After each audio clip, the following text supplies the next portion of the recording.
زلزلہ درکار ہے۔ خدا کی جنت جتنی نفیس ہے اتنی ہی بڑی قیمت اس کی ادا کرنی پڑتی ہے۔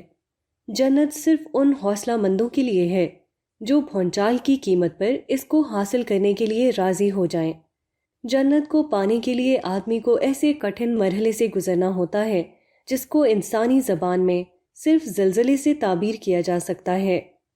جو آدمی آخرت کی ابدی جنت کا طالب ہو اس کو اس سے پہلے اپنی ذات کے اندر زلزلہ لانا ہے۔ جس طرح ایٹم کے مجموعے میں بے پناہ طاقت چھپی ہوئی ہے، مگر یہ طاقت اس وقت ظاہر ہوتی ہے جبکہ ایٹم کو توڑا جائے۔ یہی معاملہ انسان کا ہے۔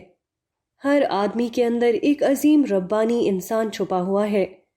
موجودہ امتحان کی دنیا میں آدمی کا اصل کام یہ ہے کہ وہ اپنی ذات کے اندر ایک انفجار برپا کرے تاکہ اس کے اندر چھپا ہوا ربانی انسان باہر آ سکے۔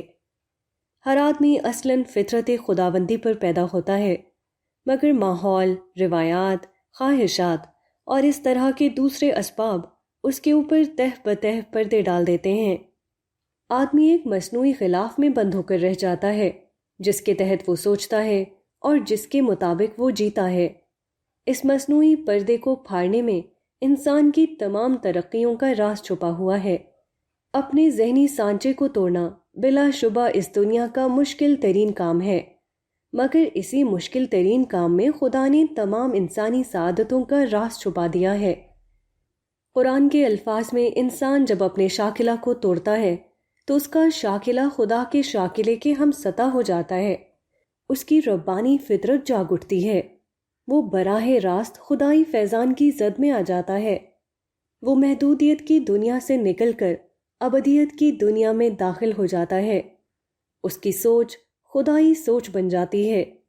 اس کا اخلاق خدائی اخلاق کے ہم رنگ ہو جاتا ہے۔ بیج کے اندر ایک شاداب درخت چھپا ہوا ہے، مگر یہ درخت اسی وقت ظہور میں آتا ہے جبکہ بیج ٹوٹے اور اپنے کو فنا کرنے کے لیے تیار ہو۔ اسی طرح ہر آدمی کے اندر ایک ربانی انسان چھپا ہوا ہے جو جنت کی حسین دنیا کا باسی بن سکے، مگر اس چھپے ہوئے انسان کا وقوع میں آنا اسی وقت ممکن ہوتا ہے جبکہ انسان اپنے اندر ایک زلزلہ پیدا کرنے کے لیے تیار ہو۔